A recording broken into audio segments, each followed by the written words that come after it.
thought we were on Luke. We are. We're on 47. Luke 22, verse 47. Oh, that's what Those things up there are what they correlate to in the other Gospels. So you can find it in Matthew, Mark, These here, and John. Yeah, you can find the same. It's like a footnote. Well, you can find, it's almost the same story. See, this one here says Matthew, MT for Matthew. 26, you can also find it in Mark, MK, 14, or you can find it in John. The same story. Yeah, the same, close to the same story. So we're on 22. 22, starting at verse 47. We're all coordinated.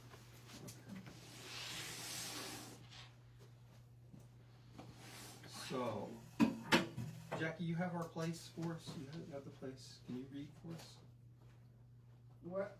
47, starting at 47. Yes. The betrayal and arrest of Jesus. Yes.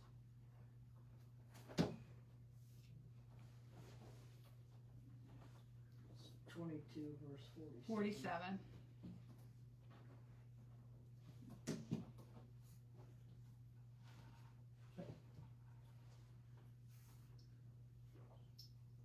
Go ahead and read, Cindy. You want to read that? Okay, I have a different version. So, no sooner were the words out of his mouth than a crowd showed up. Judas, the one from the 12, in the lead. He came right up to Jesus to kiss him. Jesus said, "Judas, you would betray the Son of Man with a kiss?" When those with him saw what had happened, they said, "Master, we will fight." One of them took a swing at the chief priest's servant and cut off his right ear. Jesus said, "Let them be, even in this." Then, touching the servant's ear, he healed him. Jesus spoke to those who had come, high priest, temple police, religious leaders. "What is this, jumping me with swords and clubs as if I'm a dangerous criminal? Day after day I've been with you in the temple, and you've not so much as lifted a hand against me. But do it your way. It's a dark night and a dark hour." That's a lot different than what you have, But this is your hour and the power of darkness. Yeah, that's interesting. Interesting, though. He makes a good point, doesn't he? How many times? I mean, we talked about it when he did it, but when he overturned the tables, the money exchange tables, and the people that were doing the merchant sellings in the temple, They were bewildered. why didn't they arrest him then? I mean, that sounds like something you could arrest him for, you know? Yes. This disruption, all this, but they knew the people's minds. He was right. You know, could you imagine? I know this isn't our text, but could you imagine today someone in the church trying to swindle you so you could come and worship with them? Sounds like a Presbyterian to me. well, I don't know about that. Yeah, I don't know about Presbyterians, but there are, you know, all you have to do is turn on your TV. Oh, just saying, Lord, you know, they'll pray for you for $5. They'll send you a little card. Can I share? Coming down a hill, terrible neighborhood, snow. You had to went in to visit. And there was a piece of wood that came from the cross, and the grandparents paid $25 for it. There was a piece of fabric that was part of the hem, and they paid $25. I said, "What are you talking about?" They believe. They just believe. Who's they we're talking about? Friends of mine up north, his grandparents. Now, and they believe. Older people, you know. Well, look, could you get me in touch with them? I have a bridge to sell them. It's in Brooklyn, brand new. It's like. And then you take a look where this couple is living, the ungodly. I mean, snow and alleys, and then you look at the pastor, you know, with a stretch limousine, and you're saying, "You went to Fort Lauderdale for how long?" You know. This is That's my point exactly. You know. Jeez, did you get your coffee? No. So here they're finally getting around to arresting Jesus. Who's there with Jesus? The 12. The 12. Who else? That's it, right? Good old Judas. No crowd around. middle of the night. They're going to come and arrest him now. So, not very. We don't operate that way today. No, they don't. They don't. So you can see why Jesus points this out, that here they are. And what's interesting is, what do you think about this? He approached Jesus and kissed him.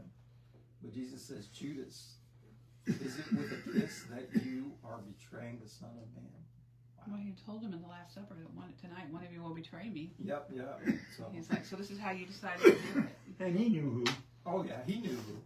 And Judas knew too. He'd already had it in the plan. And here he is. Could you imagine when Jesus said that?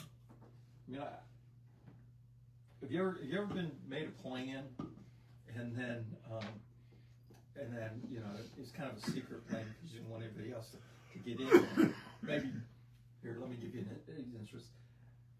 Me and my roommate, when I was in the military, we wanted to go out. But we didn't want to take the third wheel, which was the guy that lived in the barracks room next door. Oh. And so we were just playing it cool, and you know, oh, we're gonna just hang out and watch. We're gonna rent a movie, or you know. And then lo and behold, he's like, "I heard you talking to such and such," you know. And when you get caught in the middle of something, now could you imagine being caught like Judas, caught in the middle of that plan? And then everybody else, of course, they didn't know. And Peter was like, is it me? And all the other disciples, is it me? You know, am I going to mess things up? Or how am I going to do this? This is a slip of the tongue? But here it is, Judas, he had this planned all along. And then when he does, his little signal to the guards, the one-eye kiss, and that comes from one of those other texts. The one-eye kiss is the one that I'm going to is the man to arrest, Jesus. So, did you notice also, he talked to the chief priests, the officers of the temple police, and the elders who had come before him. So, all the religious leaders, and they brought all their muscle, right? You notice that they didn't know who Jesus was? Exactly. I thought that was interesting. But they heard the stories. Well, they heard who. I mean, it's not like he was on the news or anything. I don't know if they didn't know who he was, or just like if you know who someone committed a crime, but they still do a They didn't lineup recognize him. or they do a lineup just that they have to have like an official like chain of custody. It's like, oh, I'm saying this is the person kind of thing. I didn't take it that they didn't know him. Kind of like Judas was. They knew of him, but Yeah. they didn't know which one he was. There's 12 guys there. Which one is it? That's Kind of true. thing. I read an essay about this one time, and it was like, it's interesting that, kind of a commentary that Judas chose an act of love to betray him. And that, you know, there's a lot of theology that goes around about that. Instead of, he could have just pointed to him, or he could have just touched him, or he could have just said, that's him. But he chose to betray him with an act of love because, well, you know, there's a lot of speculation, but we don't know what really happened. But it is worth pointing out that he could have done it more violently or less lovingly. But here's the thing. Judas, what was his motivation? Other than the idea that Satan got into him. The right? money. Was it money? Oh no, because he threw the money away. Mm-hmm.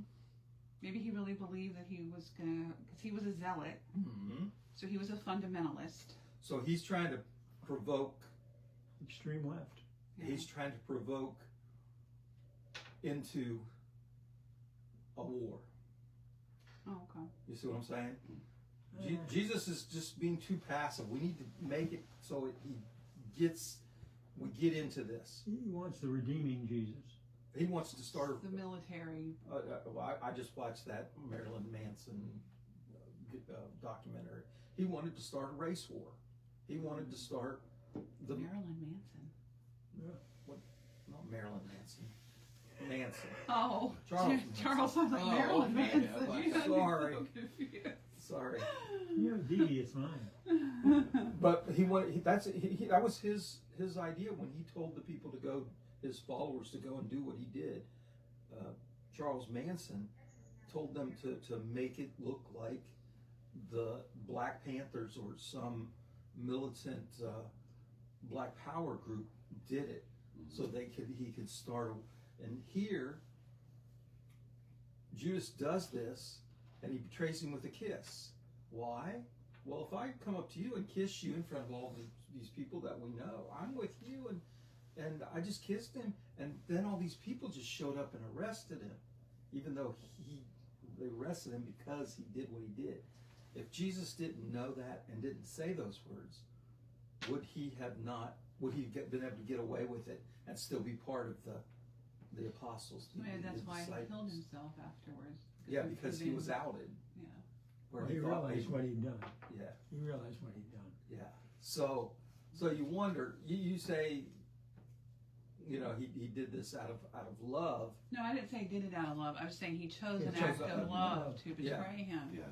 But maybe that was to mask who he was. So like He you're was right, maybe really he the thought there was going to be a skirmish breakout and Jesus was just going to strike them all dead or something because he believed It's in. very possible. And when it didn't happen, he realized, oh, he's going to sacrifice himself. Yeah. That's not what I had. And I turned that. Yeah. I don't know if Judas got to that point until. Did Judas kill himself before Jesus sacrificed himself? That night he went Okay. and hung himself. Hung himself. So, Yeah. so when Jesus was being crucified, he was already dead. Yeah. All right. Any more questions on that part of that part of the story, the betrayal? No, just about, Peter cut off his ear. Jesus knew what was coming, yet he still chose to do an act of healing on that soldier.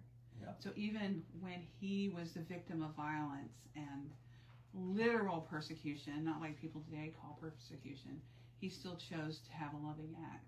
I think that's important for us today because we don't want to be so loving towards people that are persecuting us, even though we're not really being persecuted. But that's what people say, They But want. we should be. Yeah, exactly. So it's a good example for us to follow. Tough one. Mm-hmm. I think Jesus also was saying, this is scripted one way, folks, and I'm going to keep everything in place. Peter, you stepped out of line, and I got to put it back as it was, because this thing is going one way. Now, you weren't here a couple weeks ago when we talked about, they said, oh, here's two swords, and they were probably gladiator, we talked about that, they were probably gladiator short swords, but they had two swords. And so, Yeah, they came. and here it is, this is expecting time to fight. use them, right? Yeah, but Jesus is saying no. Yeah, Jesus said, no, this isn't the way. So, okay. So moving on. So Peter denies Jesus. Okay, we've already heard that Jesus told Jesus that he was going to deny, and he said, no, that I'll follow you even to death. So, Joe, you want to read that? Sure. Don't giggle. Don't giggle. That's a private joke. Arresting Jesus, they marched him off and took him into the house of the chief priest. Peter followed, but at a safe distance. In the middle of the courtyard, some people had started a fire and were sitting around it, trying to keep warm.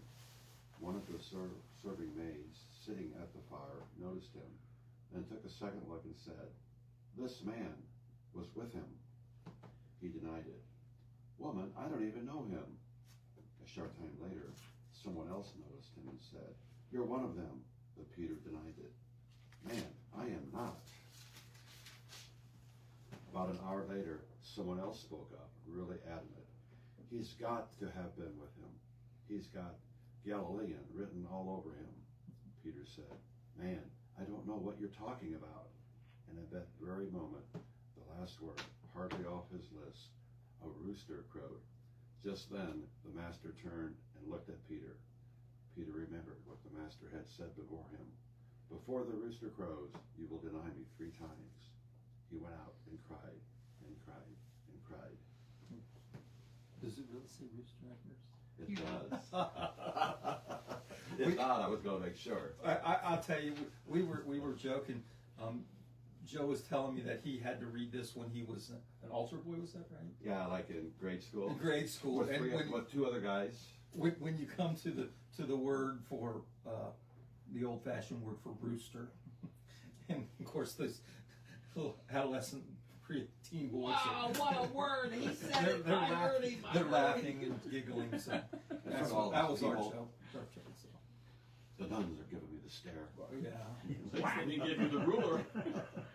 No, I think they set us up. But who So, knows? yeah, they was testing you. But here, speaking of testing, here Peter's going to fail this test, isn't he? He's already said, "I'll follow you all the way to death," and Jesus said, "No, you're going to deny me." And come time, where's the other? They all deny him. Well, where's everybody else? At least Peter's following at a distance. We don't know where everybody else is, but they're not there. But they're not there. That's the point. They may be in. Do you think that Peter would have been strengthened with the additional numbers of the other, the other 10, and him make 11, and of course Judas is gone. But do you think that would have given him enough courage, just being around the other disciples, the other apostles? Maybe. We know Peter was a hothead, so maybe he was emboldened when he felt like he had numbers, but when he didn't have the numbers, he was a coward. Yeah. Like most people. Or maybe, as we were talking a little bit earlier, Bill, maybe he just didn't know what to do. You know? I think he's shook to the core of his being here. Yeah. I mean, earlier we had the story of here's the swords, and now he uses the swords, and Jesus says, "No, that's not the way." It's like, Have you ever been caught out? I mean, caught out in what you doing something wrong, and you feel just your whole gut turns, in the mush and everything. I think like a little kid that's getting disciplined, but he's waiting outside the study to get disciplined. this was cute, what I'm going to say, but it has the same that idea of this child getting caught doing something. We have a 9-month-old child right now, my new dog, and I've got this tuning fork, and he likes to listen to it. He's just like, anyway, it's in a little case for it and everything, and it's on the end table. Got a little shelf in there. And yesterday he come in there and he just slowly stuck his head in that shelf, and he grabbed the bag and picked the bag up. Started to walk away with it. One problem was he had it by the bottom, and so the tuning fork fell out and landed right by his feet. Of course, and he just dropped the bag and looked at me like, where did that come from? Kind of like he got caught red-handed. What are you supposed to do? Deny it? Wasn't me. But yeah, that's a good point, Bill. Could you imagine what he's going through? And, also, the look from Jesus was a way of chastising him. Oh yeah. I told you so. Now listen to me. And he wept bitterly. Yeah. So, any other things we want to talk about on that one? Okay. So moving on, the mocking and beating of Jesus. Now the men who were holding Jesus began mocking him and beating him. They also blindfolded him and kept asking him, "Prophesy, who is it that struck you?" They kept heaping many other insults on him. So what's interesting here, this is going into Acts. This is something the Romans could do, right? You could beat the prisoners. But if that prisoner was a Roman citizen, you had to go to trial before you could touch him. And so, of course, Jesus isn't a Roman citizen. He's a Jew. But we'll see it in Acts. We'll see Paul, who was a Roman citizen, evokes his Roman citizenship when they beat him. And then the people that beat him were like, whoa, you didn't say you were a Roman citizen, because they're tap dancing now, backtracking because of what they did. But it's kind of the dual citizenship of being in a Roman occupied territory. If you're a Roman, you get all the privileges. If you weren't a Roman, you weren't nothing. And here you go. Anybody seen the movie that Mel Gibson did? I Yeah. mentioned. Yeah. Very, very brutal what he went through, and This, yeah. very. It wasn't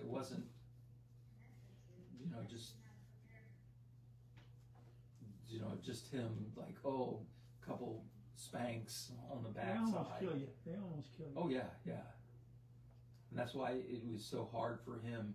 Later on, we're going to see when he carries his cross, he has to carry his own cross, and he can't. He falls underneath the weight of it. So This is what we call scourging. yes, yeah. They take what they would do is they would take. They call them cat o' nine tails.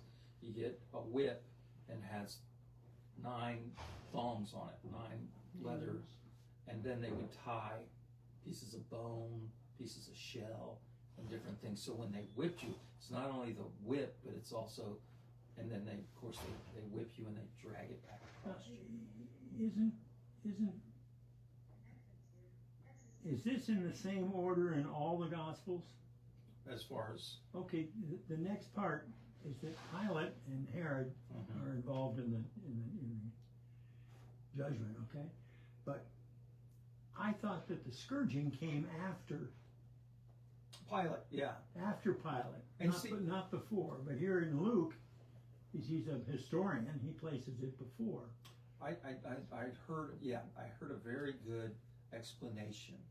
When it comes to New Testament writers, they don't think chronologically the way we think chronologically. Okay. This happened, then this happened, then this happened, then this happened, and so they're just basically they get that information out there. This happened, in this time period. This happened. So not necessarily. It's related, but it doesn't have exactly. to go. It's not Because chronological. what you said was because when Pilate goes and tries to let Jesus free, he says, I don't see anything that he's done, and he says, well, take him out and have him flogged. So. But it doesn't say that in Luke. It goes right from Yeah. the Pilate and Herod to Skull Hill. Yeah. So. Yeah. So Luke didn't put it in that order, but he thought it important enough to put that blurb in there about him being scourged like that. Okay. So, any more on that scourging? No, it's horrible. It is. Do you remember back in the day when had that teenage boy that was caught in, I think it's Thailand? He was an American boy, and he was caught doing something wrong, and he was sentenced to be caned. Dope. Yeah, he was, and they take a cane, and it's a piece of bamboo, and it's kind of like broken, but it's. You lived before you haven't lived if you haven't been caned. So he was supposed to get caned, and they all this protest. It had been in the early 90s, but they were like, no, he's not going to be. This is cruel and unusual punishment, and he was like stealing stuff or something, and he was a young kid, but I remember that, and you can see, it has such an impact on this beating and these whippings that we realize for what it is. Yeah, it's British boarding schools. I can attest. Cindy, show them your hand mark on your hand. Oh, that was from Catholic nuns because I was left-handed. Oh my gosh. Yeah, Yeah. she smack her on the ruler on her hand. Yeah. Okay, so the last part here, chapter 22. When day came, the assembly of the elders of the people, both chief priests and scribes, gathered together, and they brought him to their council. They said, "If you are the Messiah, tell us." He replied, "If I tell you, you will not believe. And if I question you, you will not answer. But from now on, the Son of Man will be seated at the right hand of the power of God." All of them asked, "Are you then the Son of God?" He said to them, "You say that I am."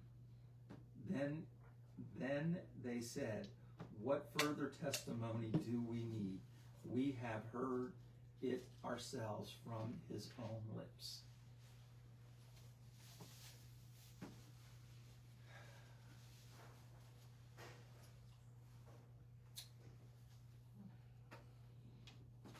This is kangaroo court. Yeah, but anytime, but Go ahead. you mentioned Charles Manson when he thought he was a Messiah of sort. People think, oh, he's crazy. If you claim to be a Messiah, people are never going to believe you because Jesus would never elevate himself in that way. So it was like he was in an impossible situation. Because you're the one who's saying it. So what makes what makes you think that I am? Yeah. That's what he wanted to ask them. My version says, if I asked you what it meant by your question, you wouldn't answer me. So if I asked you, why are you calling me the Messiah, you wouldn't answer him because it wouldn't give it any validity. But that's what he was. I've always been confused by the way that's written. Where he says, "You say I am." Yeah, that's sort of an awkward way of phrasing it. Kind of, he's putting it back on them. He's saying, "Why am I here if you don't believe something?" Oh, you say so. Yeah. If you say so, you know. And how does that work if you're in an argument and someone says something about you and you go, well, if you say so, that doesn't work very well. Didn't work very well for them either. So they were just like, well, that's all the proof we need. That we say so. Mm-hmm. Yeah, that's kind of the way I interpret it. I just thought it was not. No. It's not 20th century English. And there's that, and there's that word. Can you let me blow this up a little bit?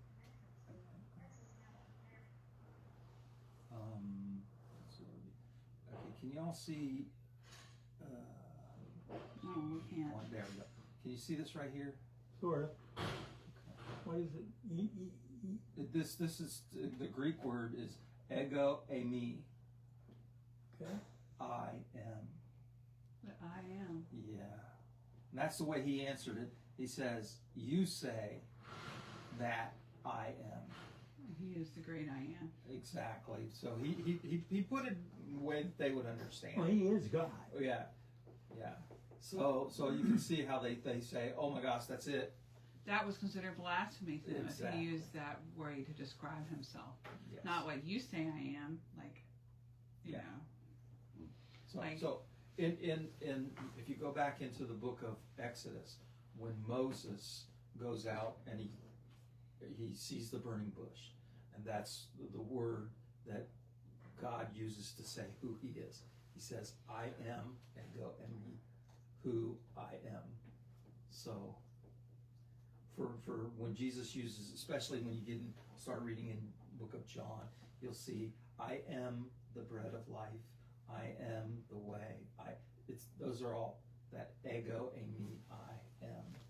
So for him to say it here, he was saying, "You're right, you say it," but he did it in a way that he's basically telling them. Well, who he the is. I am to them would have been the living God, Exactly. the God that lives in the bush. Yeah. That would have been very blasphemous to them. So I've never heard it. That's why they were so offended by it. Not just you know, if someone says to you, you know, you're a slob. You don't clean up after yourself. Well, sure, that's what you say. That's what I am. So that's not how it was taken. It was taken as him being the living God. I get that now. I never really looked at it that way.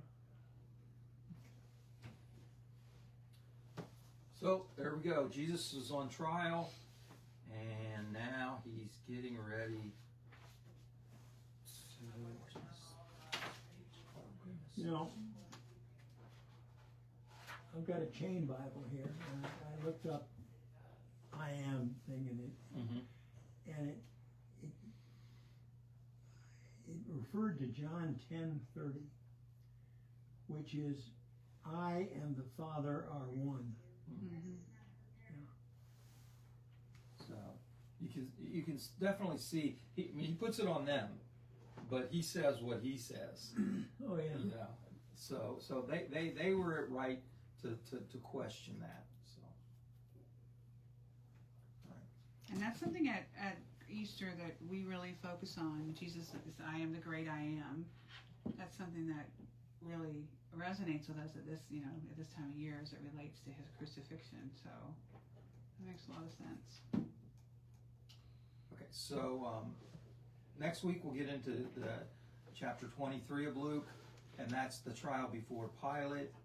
And this is where, and then of course Jesus gets handed his cross, and he has to take his cross to the Golgotha. All right, thanks everybody.